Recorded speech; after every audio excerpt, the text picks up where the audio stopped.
చేసిందండి. So director గారికి madam చెప్పు. సో అంటే ఇందులో హీరోయిన్స్ రోల్ చూస్తే కనుక టీజర్లో కనిపించలేదు, ట్రైలర్లో లైట్గా అక్కడక్కడ కనిపించారు. సో మూవీలో కూడా అక్కడక్కడే ఉంటారా?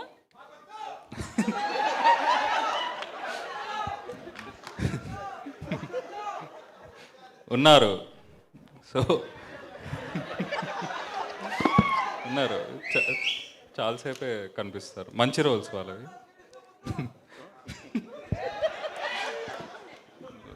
Proper heroine roles. So Priyadarshi garu madam చెప్పండి. సో ఇందాక మీరు మాట్లాడుతూ అంటే మీకు వస్తున్న రోల్స్ని బట్టి మీరు చేసుకుంటూ ముందుకు వెళ్ళిపోతా అంటున్నారు. మీతో చేస్తున్న అభినవ్ గోమాటం కావచ్చు, వెన్నెల కిషోర్, అంటే వీళ్ళంతా కూడా హీరోస్గా అయ్యారు ఇప్పుడు ప్రజెంట్. సో మీరు ఎప్పుడు హీరోగా అవుతారు?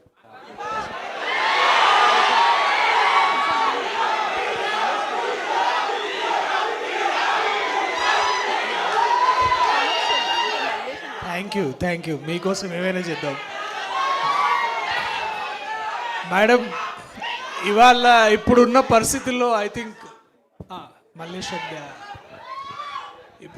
ఇప్పుడున్న పరిస్థితుల్లో ఒక మంచి కథ ఉండడమే గొప్ప విషయం. అండ్ లక్కీలీ నాకు అట్లాంటి దర్శకులు, రచయితలు, ప్రొడ్యూసర్స్ నాకు దొరికారు. So I'm already a hero. So నేను కొత్తగా ఈ సినిమాలో కూడా నేను హీరోనే. శ్రీ విష్ణు ఎంత హీరోనో, రాహుల్ ఎంత హీరోనో, నేను కూడా అంతే హీరో. సో కథ బాగున్నప్పుడు ఇంకా ఏం గుర్తురావండి నాకు తెలిసి ఐ థింక్. బట్ మీరు అన్న ప్రశ్నకి ఇంకా చెప్పాలంటే రానున్న ఇంకొన్ని సినిమాల్లో నేను మెయిన్ లీడ్గానే చేస్తున్నాను. సో అది కూడా మెల్లగా నిచ్చెన ఎక్కడం, లిఫ్ట్ ఎక్కడం అన్నీ చేస్తున్నాను. సో శ్రీ విష్ణు గారు